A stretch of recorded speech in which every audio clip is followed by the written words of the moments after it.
So today we have a Ford B-Max, a 2017. It comes to the rear of the car. You can see we've got the hose up there on the air vent.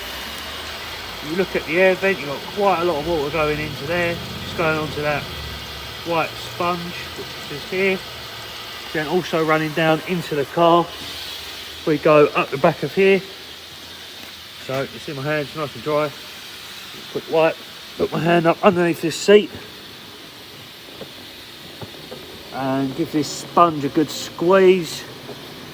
It's very wet under this carpet, so if I just give this sponge a good squeeze, you can now see just how wet it is in that car.